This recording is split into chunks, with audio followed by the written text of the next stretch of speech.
ابن خزیمہ حضرت ابو مسعود رضی اللہ تعالیٰ عنہ سے ایک روایت فرماتے ہیں، اس میں یہ موجود ہے کہ آقا علیہ الصلوۃ والسلام نے ارشاد فرمایا کہ اگر بندوں کو معلوم ہو جائے کہ رمضان المبارک میں کیا ہے تو وہ یہ تمنا کرتے کہ پورا سال ہی رمضان ہو۔ یعنی رمضان المبارک میں اتنا کچھ موجود ہے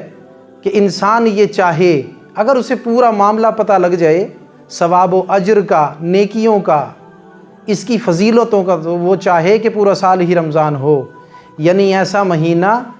کیوں ہر کوئی نہ چاہے گا کہ پورا سال ہو؟ اس لیے کہ اس رمضان المبارک میں لا تعداد انعام ہوتے ہیں، ہر رات 10 لاکھ بخشے جاتے ہیں،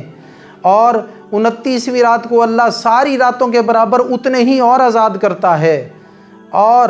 پھر اس کا پہلا عشرہ رحمت، دوسرا مغفرت، تیسرا جہنم سے آزادی کا، اور پھر اسی میں شب قدر جو 1000 مہینوں سے بہتر، اور پھر اس کا ایک روزہ، کیونکہ روزوں کا ثواب یا نیکیوں کا ثواب، اس میں روزے بھی شامل ہیں، ان کا ثواب 70 گنا کر دیا جاتا ہے۔ تو اب ایک روزے کا ثواب 70 روزوں کے برابر، ایک نیکی کرنا 70 نیکیوں کے برابر، ایک فرض ادا کرنا 70 فرضوں کے برابر، ایک درہم خرچ کرنا 700 درہم کے برابر، ایک دینار خرچ کرنا 700 دینار کے برابر، اور میرے دوستو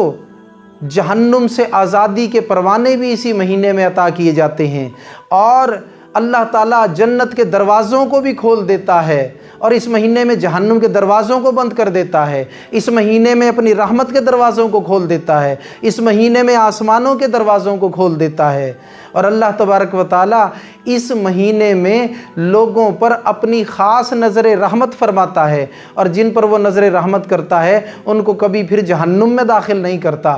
تو کتنی ساری فضیلتیں، ابھی تو میں نے یہ تھوڑی سی بیان کی ہیں، وگرنہ کتنی ساری فضیلتیں اس مہینے میں ہیں۔ اسی لیے تو آقا علیہ الصلوۃ والسلام فرماتے ہیں کہ اگر لوگوں کو معلوم ہو جائے رمضان میں کیا ہے تو لوگ یہ تمنا کرتے کہ کاش پورا سال ہی رمضان ہو۔